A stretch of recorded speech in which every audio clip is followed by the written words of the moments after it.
Sa gitna ng flood control scandal, isa na namang video ang lumutang sa tila ugnayan ni na Senador Joel Villanueva at controversial District Engineer Henry Alcantara. Yan ang agenda report ni Dexter Ganibe ng Abante. Ito nakalagay dito. Engineer Henry Alcantara. Kinulit umano ni Senator Joel Villanueva para sa budget ng proyekto. So panoorin po natin ito.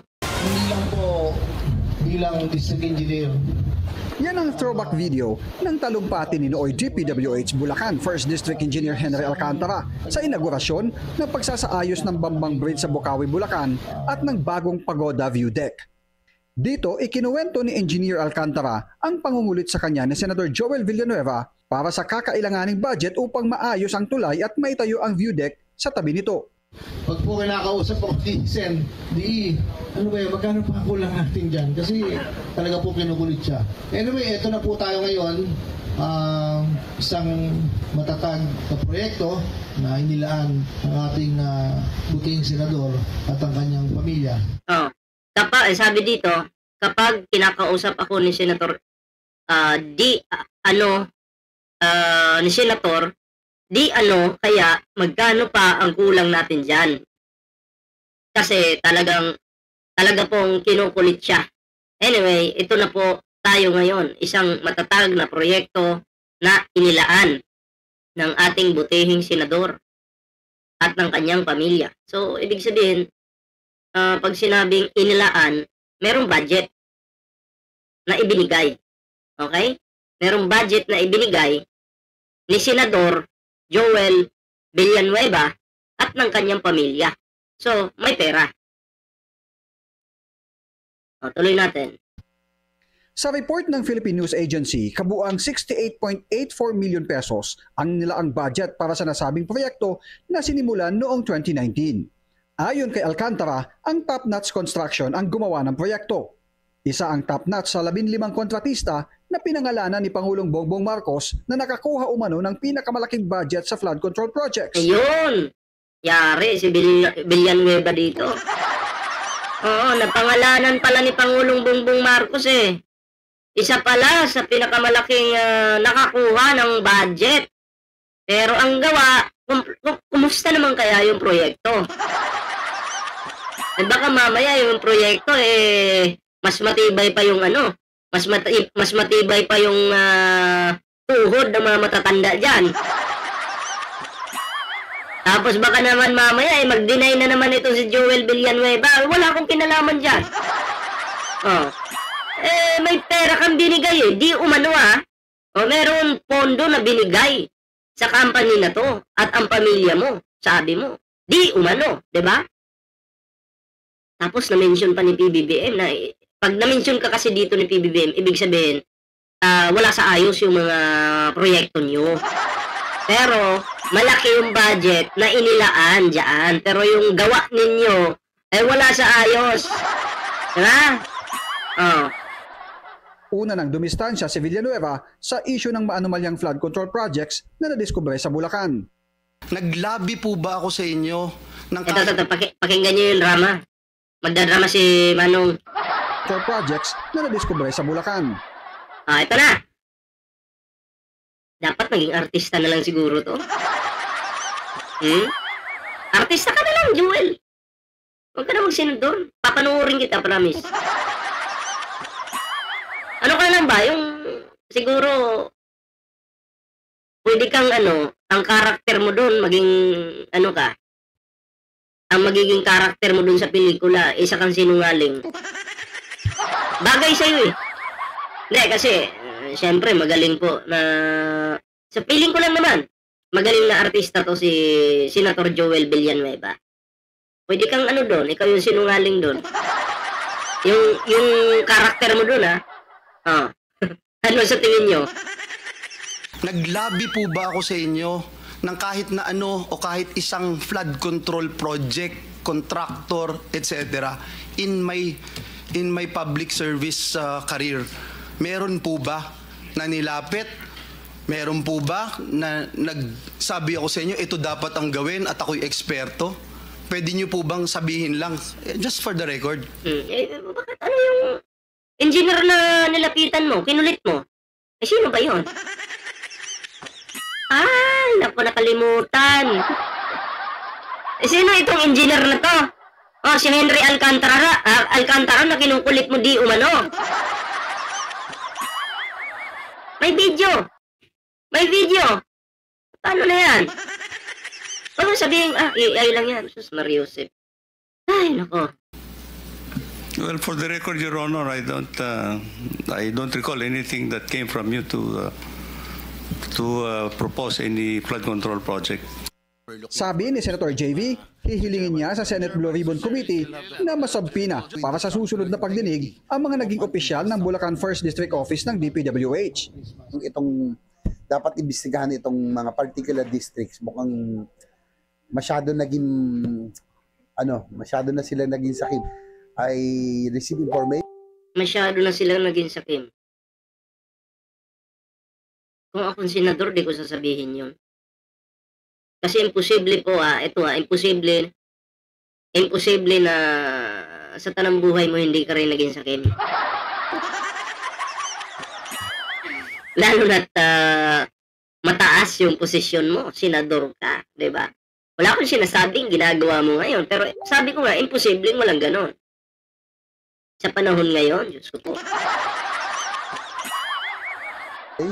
Na papasok sila 10 a.m., 2 p.m., alisa na, at magkakasino na, sabay-sabay. Diba? So, pera ng taong bayan, tinong kasino. Sarap ng buhay, ano? Ay, nako, sana all. Tapos yung iba dyan, may mga bata na namamatay, matatanda, buntis. Bakit po? Inanod po ng bahay. Yung mga nagpakasarap, yung mga pera, pinangkasino lang pala. Saka yung lifestyle nila iba na. Dapat yan ang imbestigahan. Una nang sinabi ni Senator Panfilo Lacson na maaring may mga senador ang nakinabang sa mga infra project ng pamahalaan. Kaya may rekomendasyon siya sa Malacanang kaugnay ng isumbong sa Pangulo website. If it's not asking too much, I would like to propose that the Sumbong sa Pangulo website be expanded to cover other infrastructure projects, hindi lang flood control. It will really help a lot because it helped us a lot. Kasado na sa Lunes ang ikalawang pagdinig. Dapat lang talaga, no? Hindi lang flood control yung tingnan. Lahat po sana ng naging proyekto ng ating gobyerno ay tingnan po kasi alam ko sa flood control pa nga lang malaki na yung pinagbubulsa ng mga taong ito. Paano pa kaya sa ibang proyekto, 'di ba? Lahat na po imbestigahan na po lahat 'yan. 'Di ba? Para magkaalaman na. Oo. So, eto na ngayon, patungkol naman po dito kay Mayor Magalong kasi palagi po siyang bumabanat sa mga interview sa kanya na meron siyang dinidiing mga tao, 'di ba? Akala mo talaga malinis. Pwede rin namang hindi. Pwede rin malinis, 'di ba? Pero eto, Mayor Magalong, kung talagang may alam ka sa anomalya sa gobyerno, eto bakit hanggang ngayon wala ka pa rin inilalabas na dokumento? Pangalan o case details. Nasaan? Bakit walang dokumento? Bakit hanggang interview lang po tayo? Diba? Hanggang media lang po tayo. Dapat po, kung talagang concern ka sa korupsyon, gumalaw ka rin po. Diba? Action na po ito. Hindi lang puro interview. Ayon sa interview, marami kang alam di ba? Pero bakit hanggang interview lang po tayo? Di ba? Kung ang advocacy mo ay good governance, hindi sapat ang media. Mileage. Hindi sapat ang mga general statements. Ang kailangan ng taong bayan, ebidensya. Di ba? Asan na yung ebidensya? Nasaan? Laway-laway na lang ba yung kapital natin ngayon?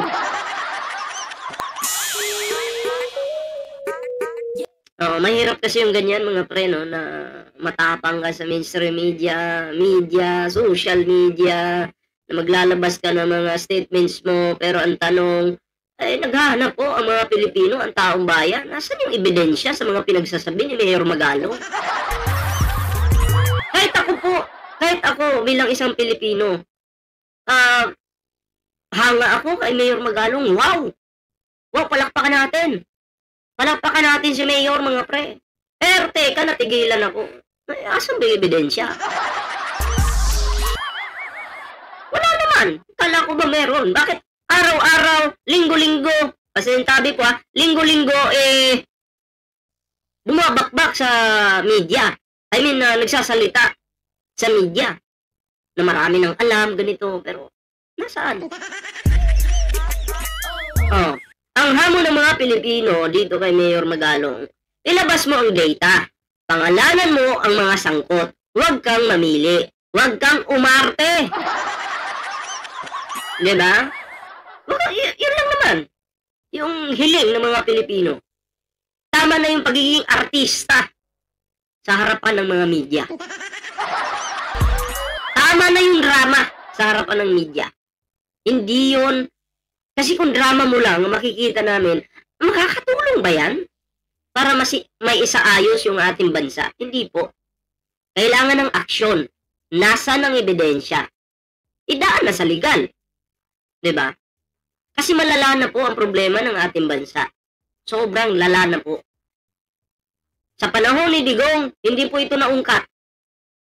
Pero nung panahon po ni Pangulong Bongbong Marcos, nalaman po natin na sobra na po talagang lala ng problema dito sa ating bansa. Napakalala na po. Then kung naiintindihan mo yun, Mayor Magalong, na sobrang lala na, umaksyon ka na po. Marami kang alam di ba? Asan ang ebidensya? Bakit hanggang ano lang tayo? Bibig lang.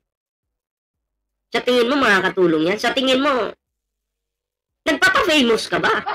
Dahil tanong ko lang naman po. Sana wag kang magalit. Hindi po natin kailangan yung salita. Kailangan kasing sabayan ng gawa. Diba?